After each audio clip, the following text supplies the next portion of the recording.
मैं आई कम इन सर?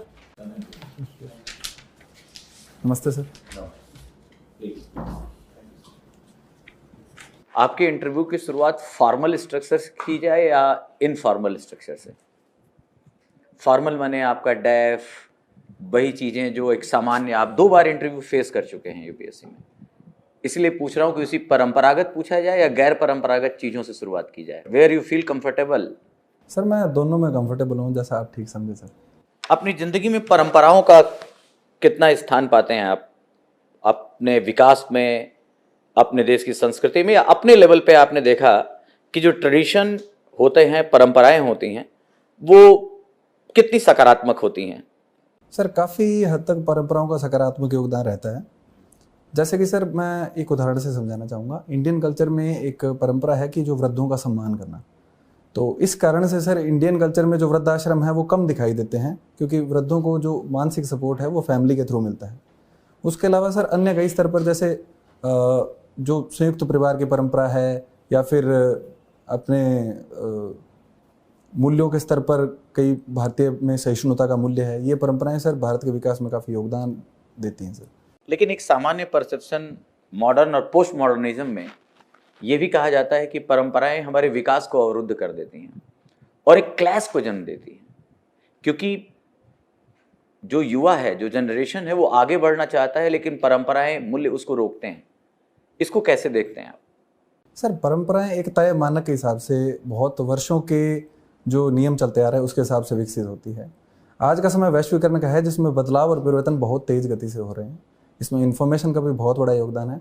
लेकिन सर इसमें परंपरा को बाधक के तौर पर हम परंपरा में अगर निश्चित सुधार करें तो वो अधिक महत्वपूर्ण होगा, बजाय कि सारी परंपराओं को तोड़ देने के। जैसे कुछ लोग कहते हैं कि परंपराएं बाधक है, तो कुछ लोग ये भी कहते हैं कि परंपरा के अतिरिक्त अन्य किसी भी वस्तु का कोई भी स्थान नहीं है। जैसे साहित्य की बात करें तो जो टी.एस. इलियट या नवशास्त्रवाद हैं, वो कहते हैं कि परंपरा से बढ़कर कुछ भी स्थान नहीं है। अच्छा, अब आप अपना परिचय दें बोर्ड को, जिस पे हम आपका इंटरव्यू और आगे बढ़ाएं। सर मेरा नाम रवि कुमार सिहाग है। मैं राजस्थान के गांव तेंडियम, जिला श्रीगंगानगर के एक कृषक परिवार से संबंध रखता हूं। मैंने अपना स्कूलिंग और ग्रेजुएशन पास की तहसील से शारदा कला एवं विज्ञान महाविद्यालय, जो कि महाराजा गंगा सिंह यूनिवर्सिटी बीकानेर के अंडर आता है, वहाँ से किया है। मेरे विषय पॉलिटिकल साइंस, इकोनॉमिक्स और इंग्लिश लिटरेचर थे। उसके बाद में सर मैंने यूपीएससी की प्रिपरेशन हिंदी साहित्य वैकल्पिक विषय के साथ में की, और उसमें सर पहले प्रयास में 2018 में मैंने IRTS को ज्वाइन किया। 19 में सर मैंने स्विच करते हुए इंडियन डिफेंस अकाउंट सर्विस को ज्वाइन किया, और अभी सर ये मेरा 4th अटेम्प्ट है और मैं आपके सामने हूँ सर। इसीलिए शायद आप परंपराओं में विश्वास नहीं करते हैं, क्योंकि परंपरागत जो बच्चे मिले, जो सिविल सर्वेंट का, जो सिविल सर्विसेज का दायरा दिखा, वैसे तो व्यक्तिगत रुचि है, हम जिस फील्ड में जाएं अच्छा करें। सामान्यतः देखा गया IRTS को प्रिफर ज़्यादा किया जाता है डिफेंस अकाउंट से। आपने 1 साल की सीनियरिटी भी लूज की और डिफेंस अकाउंट को चुना, क्यों? इसका आपका क्या वो था? सर मुझे लगता है कि ये परंपरा से जुड़ी हुई ही एक प्रकार का कदम है। सर मैंने IAS की प्रिपरेशन के लिए अपनी यूपीएससी की जर्नी स्टार्ट की थी, और IRTS वो एक डायनेमिक और काफ़ी टाइम डिमांडिंग सर्विस है।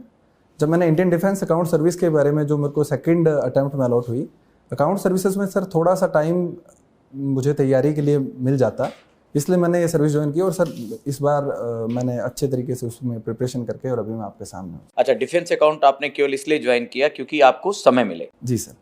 अच्छा, अभी जब हम डिफेंस की बात करते हैं, और खासकर हम एक्सपेंडिचर, डिफेंस एक्सपेंडिचर की बात करते हैं, और आजकल की जो हालात हैं ग्लोबल उस पे, जी सर। तो उसमें एक दायरा फिर दिखने लगता है कि आखिर हमारा एक्सपेंडिचर क्या है और वहाँ चाइना के आसपास हम कहाँ खड़े हैं। जी सर। कुछ कंपैरिजन करके बताइए कि बजट उस पे, एक्सपेंडिचर उस पे, चीन और भारत का क्या अनुपात है? सर चीन का डिफेंस बजट भारत का 3 गुना है। भारत का इस साल का डिफेंस बजट 5,25,000 करोड़ रुपए का था, और चाइना का भारत से 3 गुना ज़्यादा है। तो एक प्रकार से चाइना का बजट सर डिफेंस के मामले काफ़ी ह्यूज है सर। और पाकिस्तान कहाँ खड़ा है? सॉरी सर, पाकिस्तान का आंकड़ा मैं अभी याद नहीं कर पा रहा हूँ सर।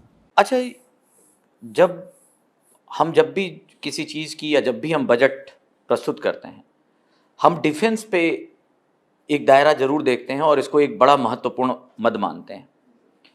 लेकिन दूसरी चीज़ ये भी होती है कि हमारे पास अन्य जो सेक्टर है, वहाँ से कभी डिमांड उठती है। बहुत सारे ऐसे लोग कहते हैं कि अब हमें डिफेंस को इतना एक्सक्लूसिव बजट की जरूरत नहीं है? जी सर। क्या मानना है आपका? सर मेरा मानना है कि हमारी जो एक ज्योग्राफिकल और ऐतिहासिक कुछ कारण हैं जिसकी वजह से हमारा डिफेंस का बजट है वो बने रहने देना चाहिए, क्योंकि नियर बाई नेबर में हमारे शत्रु देश विद्यमान हैं और हमारी सीमा विवाद भी चलते रहे हैं चीन और पाकिस्तान के साथ। तो उस मामले में सर राष्ट्रीय सुरक्षा को देखते हुए डिफेंस का बजट अनिवार्य सिद्ध होता है। और अगर हमारी सीमाएं सुरक्षित नहीं है तो हम अंदर विकास की बात करें तो ये भी सर तर्कसंगत नहीं लगता।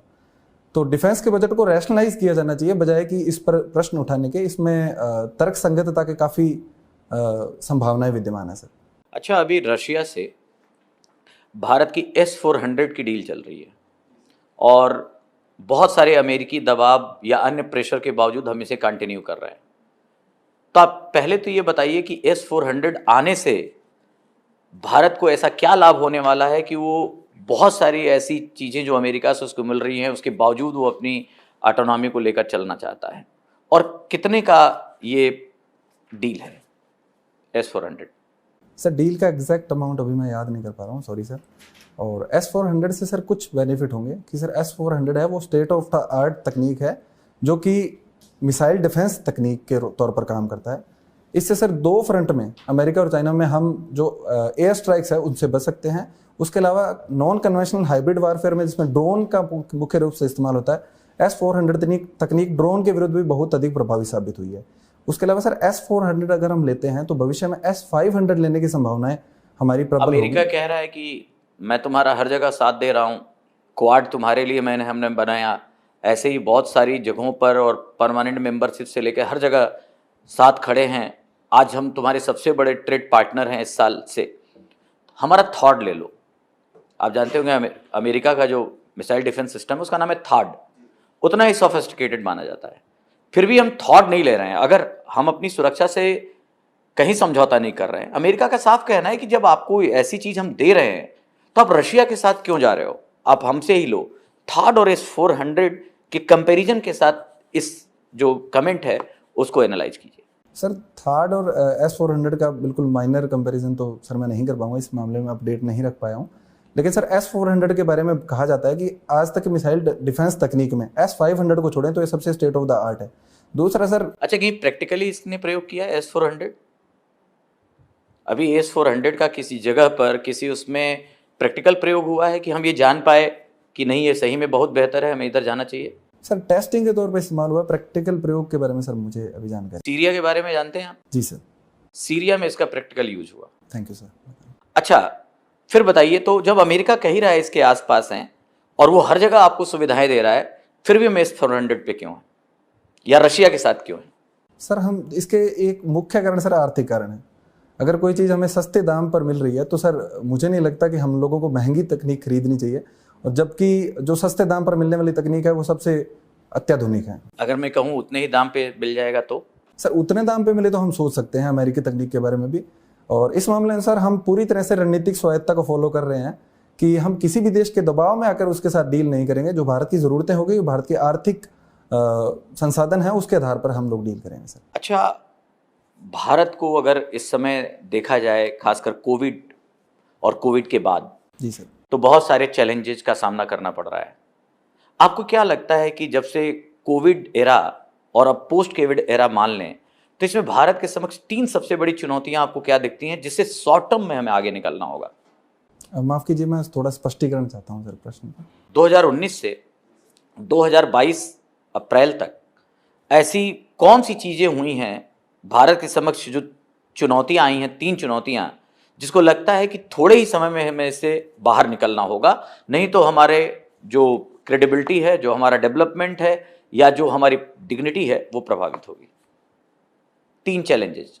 सर पहली चुनौती जो सप्लाई चेन हमारा इंफ्रास्ट्रक्चर है उसके स्तर पर हमें बहुत अधिक अच्छे तरीके से आगे बढ़ना होगा, क्योंकि लॉजिस्टिक जो कॉस्ट है वो विकसित देशों की तुलना में भारत की काफ़ी कम है, और इस स्तर पर हमें प्रयास करना होगा। दूसरा सर, हेल्थ के स्तर पर हमें और अधिक आगे बढ़ना होगा। जिस प्रकार से सेकेंड वेव में अत्यधिक जान माल की हानि हुई थी और हमारी अर्थव्यवस्था काफ़ी नुकसान हुआ था, तो हेल्थ के स्तर पर हमें सर इंफ्रास्ट्रक्चर में आगे बढ़ना होगा। और तीसरा सर, जो डिजिटल एजुकेशन का या डिजिटलाइजेशन का स्तर है उसके स्तर पर जो साइबर सिक्योरिटी के अलावा डिजिटलाइजेशन को हमें और अधिक तेज़ी से आगे बढ़ाना होगा। चलिए, इस समय का मेरा लास्ट क्वेश्चन आपसे है, डेमोक्रेसी, इंडियन डेमोक्रेसी की बात आते ही हमें सिखाया जाता है कि बड़ी वाइब्रेंट रही है, पुराने समय से रही है, हमारे प्राइम मिनिस्टर ने भी बहुत सारे शब्द कहे, लेकिन जब इंटरनेशनल रिपोर्ट आती है तो एक शब्द जोड़ा गया, डेमोसाइड।